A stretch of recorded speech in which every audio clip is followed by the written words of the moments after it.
Doctor Mohammad Yunus সরকার ঘোষণা করেছেন আগামী 12 ফেব্রুয়ারি নির্বাচন হবে। জননেতা নাজমুল হাসান অভি ভাই একজন দূরদর্শী এবং পরিশ্রমী নেতা। ধামরাইয়ের রাজনীতি আবার সচল হয়েছে, গতি ফিরে পেয়েছে।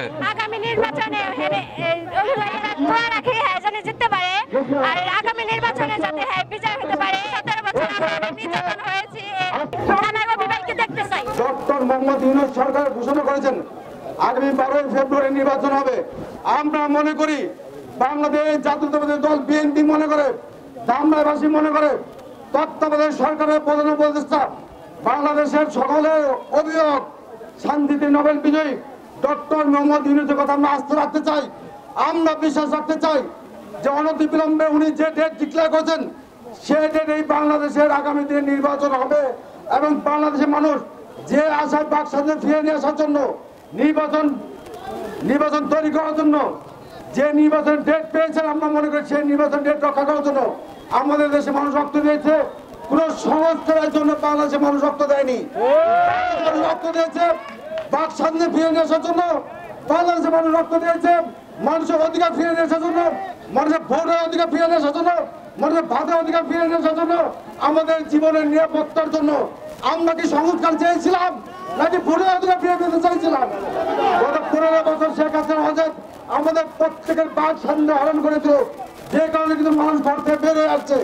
সুতরাং আমরা মনে করি আগামী 12 ফেব্রুয়ারি বাংলাদেশের যে নির্বাচন ডিক্লেয়ার হয়েছে সেই নির্বাচনে বাংলাদেশের মানুষ যাকে খুশি তাকে ভোট দেবে, যাকে খুশি তাকে বিজয়ী ঘোষণা করবে, যাকে খুশি তাকে দেব। সত্যি কোন অপশক্তির চক্রান্তের ভয় নাবে বাংলাদেশের মানুষ নির্ভয়ে আরিফ ব্যালট বিপ্লবের মাধ্যমে বাংলাদেশ জাতীয়তাবাদী দল বিএনপির প্রতীক ধানের শীষ মার্কায় ভোট দিয়ে আমার নেতা দেশনাথ জনাব তারেক রহমানকে বাংলাদেশে ফিরে নিয়ে আসার লড়াবে। আপনারা যারা মাঠে ছিলেন তাদের প্রত্যেককে ঐক্যবদ্ধ করে ইনশাল্লাহ আগামী দিনে দেশনাথ জনাব তারেক রহমান বাংলাদেশের ক্ষমতায় অধিষ্ঠিত হয়ে বাংলাদেশের মানুষের ভোটের অধিকার, ভাতের অধিকার এবং সেই সাথে বাংলাদেশ রাষ্ট্র বিনির্মাণের যে 31 দফা ঘোষণা করা হয়েছে সেই ঘোষণা বাস্তবায়ন করার মাধ্যমে ইনশাল্লাহ আমরা আবারও পূরণ করবো বাংলাদেশ সবার আগে, বাংলাদেশের পরীক্ষাও নেই, আমাদের সবার আগে বাংলাদেশ। এই স্লোগানকে সামনে রেখে ইনশাল্লাহ 12 ফেব্রুয়ারি আপনাদের সাথে দেখা হবে ভোটের বাক্সে, ব্যালটের বাক্সে, ধানের শীষে। তারুণ্যের প্রথম ভোট ধানের শীষে।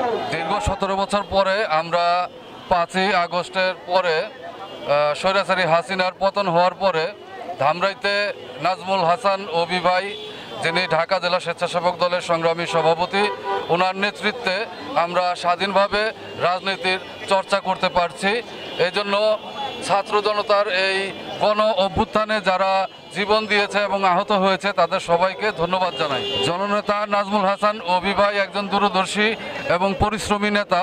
তার নেতৃত্বে ধামরাইয়ের রাজনীতি আবার সচল হয়েছে, গতি ফিরে পেয়েছে।